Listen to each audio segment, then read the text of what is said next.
get an issue going. When you go beyond that notion, then we're back to the corporate law. And I think on all issues, we need to look at that.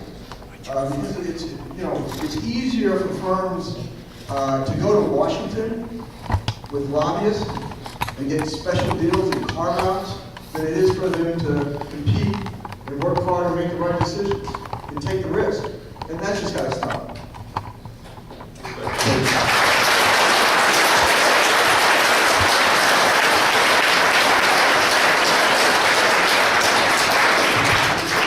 Congressman's on the record for saying that he wanted a 2 to 3 year tax extension when clearly the leadership in the wind manufacturing industry has said they want longer tenure, such as 10 to 20 years. Again, I want to have a level playing field with the traditional fuels.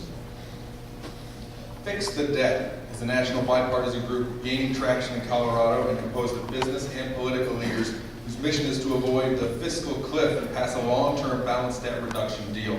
What are your plans to help solve the nation's debt and deficit crisis? I know it's ridiculous to ask you to answer that in about a minute, but take a shot. Okay, Congressman. During the super committee, and it's tragic that there was a failure there, but we'll be back in the lame duck session, and I believe that we're going to get it done. One of the things in the Armed Services Committee, the Republican chairman of the Armed Services Committee came to every Republican member during the super committee debate and said, I want you to sign this letter.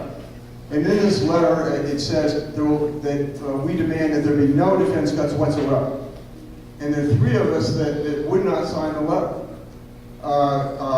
Congressman Klein out of Minnesota, Congressman Gibson out of New York, and Mike Hoffman out of Colorado. What do the 3 of us have in common? We're all 3 retired from the military. And we understand that defense can be on the table, that we can make cuts without compromising national security. And I'm a leader in the Congress on that issue. And during when we get into these negotiations and debate, I will be a leader in terms of finding a resolution to our debt crisis. And I believe that there's a great opportunity, simply because of the fact that although I want all the Bush tax cuts to go forward, but the reality is they are expiring, and it takes an affirmative act of Congress to move any of them forward. And so, and Democrats control the Senate and obviously in the White House during the lame duck session. So it will be a function of negotiations. But they said that if revenue is on the table, we'll put entitlements on the table. So let's see if they're willing to do that, but we have an opportunity for a grand bargain to move the country forward. I mentioned earlier, or alluded earlier, that I support what I refer to as a marquee version of the balanced budget amendment to make sure we make cuts strategically and thoughtfully with all the stakeholders involved. Let's remember, though, that it wasn't Social Security and Medicare that got us into this fiscal mess. And I think it's important to recognize, although there may be some disagreement in the room, that's why we have respectful debates, it's that it was 2 unfunded wars. The first time in our nation's history we didn't ask our nation to sacrifice what we did with men and women abroad. It was unfunded Bush tax cuts, and Wall Street greed from 2008. But now that we're here, we have a $16 trillion debt. We need to make sure that we don't have our seniors and our students and our middle class bearing the brunt of all of that. But we have to have some shared sacrifice. Again, in Colorado, as a state legislator, the last 4 years, we've cut over $5 billion from the state budget, the deepest cuts in our state's history, percentage-wise. So we did it thoughtfully and strategically. And as a member of the audit committee, helped find over $71 million of wasteful spending through financial and performance audits. I want to take that same approach to Washington. One of the things that's difficult in Washington is that there's 35,000 registered lobbyists, and it's hard to move the football 3 yards down the field. So you have to do it in a bipartisan manner. And I applaud former President Ronald Reagan and the Democratic-controlled Congress back in the 80s who worked on Social Security to make that solve to the year 2037. We can do the same thing through Medicare and Medicaid. But there's one last point. We have 2 excellent examples right here in Colorado where we're addressing Medicare costs, because that is the fastest growing direct benefit or entitlement. One is the Denver General Health, which gave over $430 million of free healthcare last year, it still balanced its budget, and the Rocky Mountain Grand Junction healthcare plan that saved tens of millions of dollars by cost innovation and implementing private sector themes like Six Sigma and Toyota Lean, private sector methodologies that are like reinventing government. That's the kind of approach I want to take to make sure we can thoughtfully balance our budget. Well, I mean, he's wrong on one thing here that's very important, and that is when we look at 2008, the last year of the Bush administration, when we did have, in fact, 2 wars going on, and TARP was funded towards the end of the year. In light of the Bush taxes, with all that going on, it was a record deficit, historically, of about $465 billion. In 2009, it went up to $1.4 trillion. That's 25% of the economy, the size of the economy. And it stayed over $1 trillion ever since. And so, obviously you're wrong on that issue.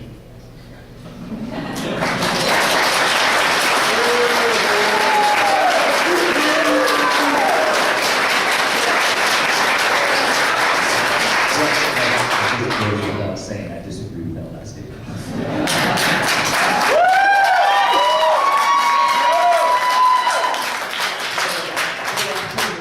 The numbers for the Congressional Budget Office's website, and I suggest y'all go there. Before I get you layered up here, let's get it moving. Highlands Ranch residents and business leaders are highly educated. Many rely on higher education credentials to advance and provide a solid start to a career.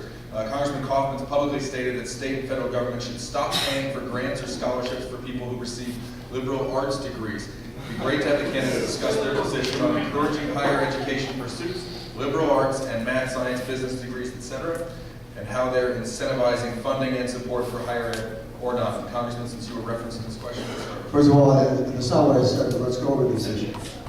And that is this, that the administration came up with a policy that's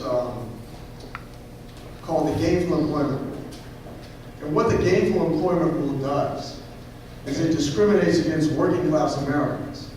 So that so somebody in say my hometown where I grew up in Aurora wants to go to an auto mechanic school or wants to go to some other school, that if there's not a percentage that actually gets jobs out of that, then in fact loans are cut off for that particular program. No such policy exists and I studied liberal arts. Let me tell you, I came out of the Marine Corps first time in 1983, came back home, and I guess from personal experience, I was looking for a job and in business for companies that I want to work with, and look at my resume and said, oh, that's great. Let's see, you were Army infantry, you were an infantry officer in the Marine Corps, and you have no business degrees. So I don't think so. Love you for your service, thank you very much, but we don't have a place for you here. And so, and I do these job fairs. Well, I ended up starting a successful small business instead.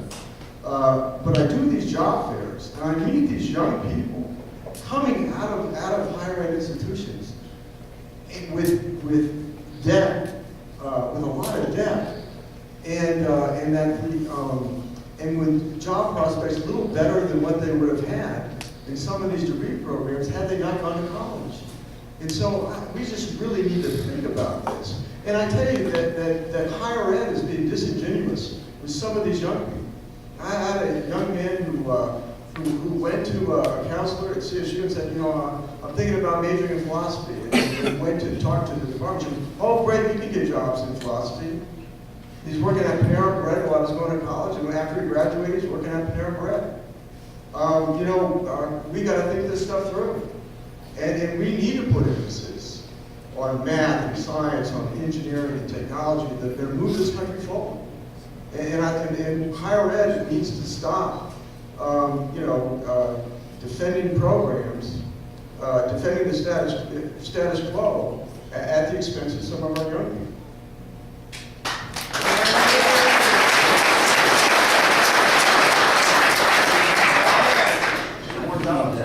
Education is part of the American dream.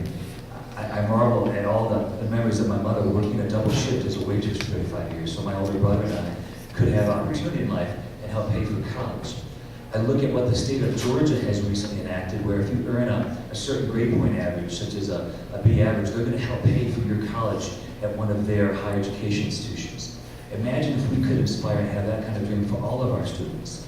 I think it's enormously critical to make sure that higher education funding, whether it's with Pell Grants or college scholarships or public and private, and making sure interest rates are low for those students to repay, are available, because that's how most of us have gone to college or are going to college or plan to go to college. And again, everyone has different skills and different dreams. I really believe that everyone has different skills to contribute to the community. Sometimes a person can become a